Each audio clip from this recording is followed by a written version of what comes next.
Joel Fitzgibbon and Joshua Frydenberg, welcome back to Breaking Politics this morning. Thanks, Tim. Joel Fitzgibbon, to you first. Has the Prime Minister done the right thing to impose a national levy to pay for disability insurance?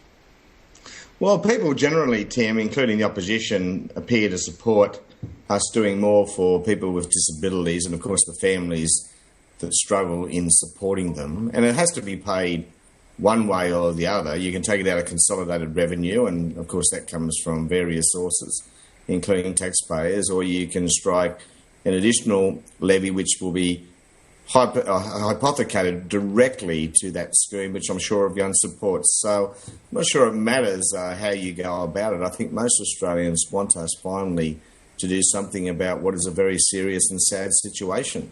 Joshua Frydenberg, has the PM done a good thing here today, imposing a levy to pay for disability insurance?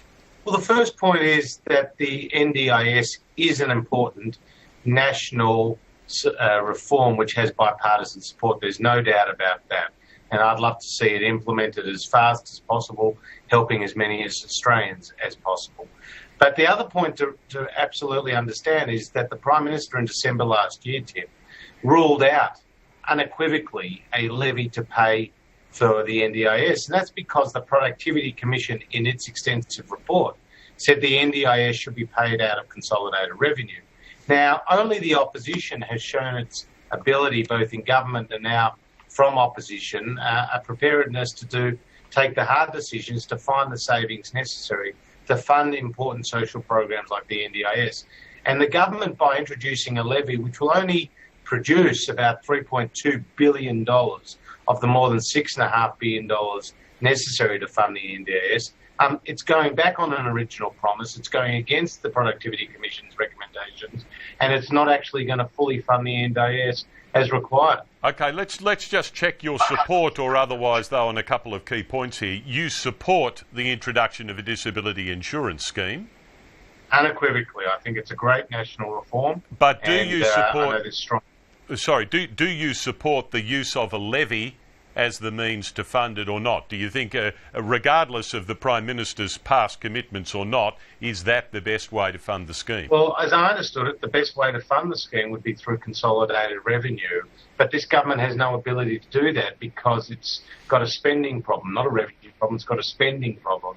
And we believe we could find the savings to fund such an NDIS out of consolidated revenue over time. So as Tony Abbott and Joe Hockey have both said in the last 24 hours, we need to see the state of the books, Tim, to see what we'll hold, what we'll keep and what we won't keep.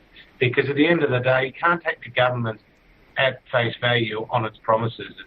It's got an inability to deliver a budget surplus and to find the savings necessary. So the NDIS needs to be subject to the budget constraints, you say, Josh Frydenberg. You wouldn't support an absolute guarantee of an NDIS from the coalition at this stage? No, I would. I would absolutely support a fully functional, comprehensive NDIS that will be introduced under a coalition government. I fully support that, and it has bipartisan commitment. But our disagreement, Tim, it's important to understand that our disagreement is with the government as to how it can be funded, who is better placed to fund it. And we have the track record. When we were in government, we delivered 10 budget surpluses. Joel and his party have produced 4 of the biggest budget deficits in the history of the Commonwealth, with the 5th on the way. So, of course, they need to increase taxes to fund their programs. We can find savings in the budget. Joel Fitzgibbon, yesterday Peter Anderson, the head of ACCI, the business group, said to us that he thought a levy was just the wrong way to pay for this. You needed to pay for permanent programs from the permanent part of the budget. Has he got a point? Well, Tim, big business don't like levies.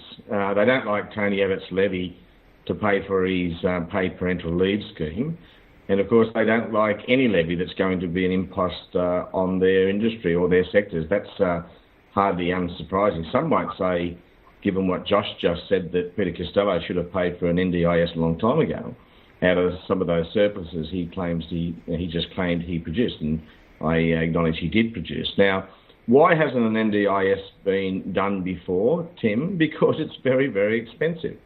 And now we've taken the initiative, it has to be paid somehow. We could levy big business, as Tony Abbott has done with paid parental leave. Now, a levy on all people, of course, spreads the burden, and I think most Australians will support that scheme. Why is a levy right or wrong for the NDIS, Josh Frydenberg, but right if we come around to a paid parental leave scheme as Tony Abbott proposes? Well, it's because the Productivity Commission, who's looked very closely at the NDIS, suggested that it needs to be funded out of consolidated revenue, because that's where, on a permanent basis, you can find that level of funds. If you keep increasing taxes, whether it's the Medicare levy or company tax or whatever, that is a cost to business which is passed on to consumers.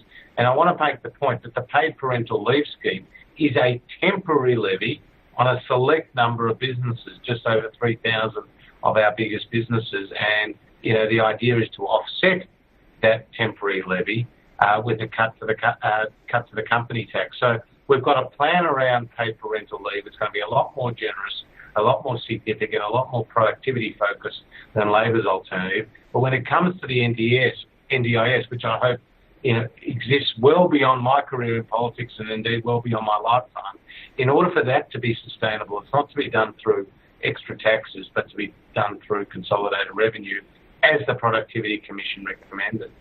Tim, can I just say that Josh is depending very heavily on the Productivity Commission report. Now, I've got a healthy respect for the Productivity Commission. It does good work, but it's known to be very dry economically, and you'd expect the Productivity Commission to shy away from increased taxes, but it doesn't mean that their recommendation is the only one or the right one. Just a couple of quick issues to wrap up with. Labor Senator Doug Cameron, Joel Fitzgibbon, says the decision to put asylum seekers on PNG's Manus Island was a mistake. He refers to it, paraphrasing him, more as a penal colony than an asylum seeker centre.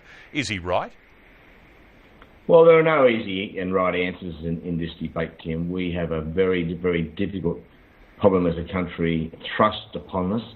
The only message I like to regularly put out to people is that when we take one person as a refugee, it's one less person we take under our humanitarian program. So we're not awash with boat people or refugees, but we do have a challenge, and where you place these people will always be controversial. All I'll say is that from a human rights perspective and from a moral and ethical perspective, the government is doing its very best. And the government is right to be putting children in detention on mainland Australia again, as it proposes to do in Darwin and perhaps in Curtin in Western Australia? The government is right when it's doing these things for the right reasons, and I believe that is the case. And you, Joshua Frydenberg, are you comfortable with children being detained in Darwin and in Curtin, and potentially in Curtin, and as well with the way Manus Island is being run? Well, I just want to point out that Scott Morrison has been saying for some time that children and their families shouldn't be held in Manus. It's just not appropriate, and that the better place for them to be in detention was to be at Nauru.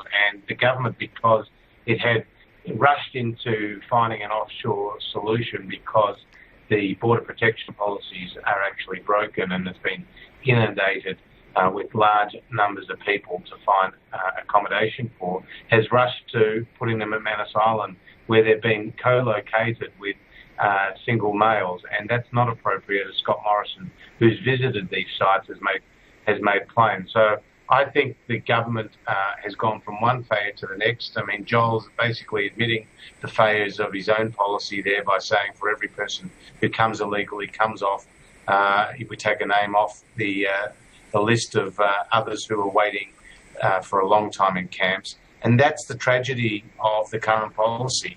Not only are people losing their lives at sea trying to get to Australia, not only are people being held in detention where the harm is being done to them in the long term, and not only is the Australian taxpayer having to foot a very big bill, but at the end of the day we're getting less people who otherwise would come to Australia through orderly processes. We might close with a single question to Joel Fitzgibbon, if we can. A prominent ad in today's Financial Review from Greenpeace, very pointed to the mining industry, which is dear to your heart in the Hunter, obviously. Joel Fitzgibbon, what's your response to it? Well, what planet are these people living on, Tim? I mean, people are watching the economic debate at the moment being dictated or determined by the level of the Australian dollar and commodity prices, and therefore our income out of places like China, and yet that they can't see that the closure of the coal mining industry would be an economic disaster for Australia, and in places like my own region, would take the unemployment rate overnight from less than 5% to 15%. These guys need to wake up to themselves and accept that coal mining and other resource industries are a very, very important part of our economy. Live with it and get on with it. We're grateful for your time again, guys, on a busy Wednesday. Thank you to Joel Fitzgibbon from the Hunter Valley and Joshua Frydenberg in Melbourne. See you again next week. Thanks, Tim. Thanks, Josh. Thanks, Tim. Thanks, Joel.